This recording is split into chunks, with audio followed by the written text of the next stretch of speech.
So congrats guys sa tanan mo. So almost got perfect. So wait lang comments.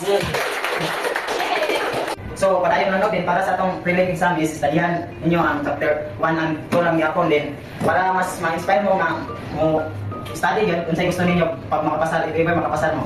Maligo. So maligo. So ani, pag makapasal din mo, maligo ta, ako'y sagot. Ang passing score na to is 80%. Pero maligo ta, ahanin niyo gusto. Okay, o sige. Hindi makapasal mo tanan, maligo ta sa silences, ako'y gasto tanan. Sige.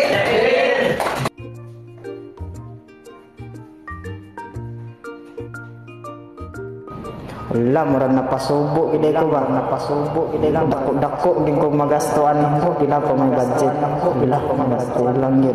Saon ako ning, saon ako na lang dai ning apilo ning chapter 3 o 4 para wa di makapasal.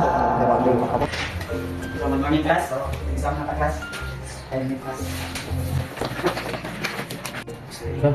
Wala ang sumutong abi. Mata ni suda medical. So, good morning class. So, unfortunately, wala tayong nakapasa sa exam mo. So, sige ka na yun, hindi ko ano eh. Yes? About the exam? Ikaw sa exam sir na yung ingon is yan is chapter 1 and 2.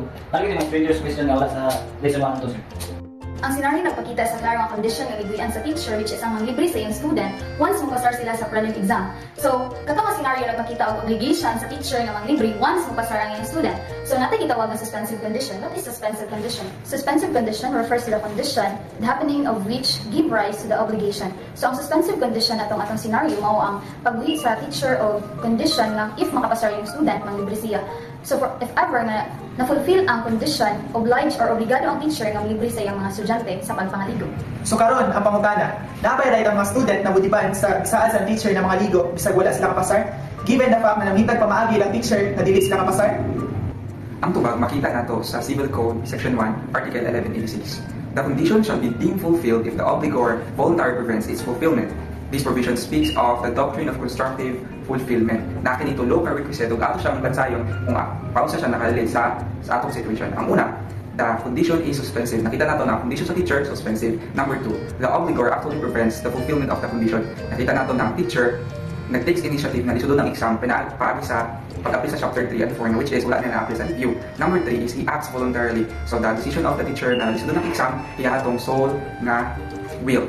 Therefore, ang students nasa right mo demand na manglibre ang teacher sa ila bisan tuod wala sila ka pasar. And third is Article 1186.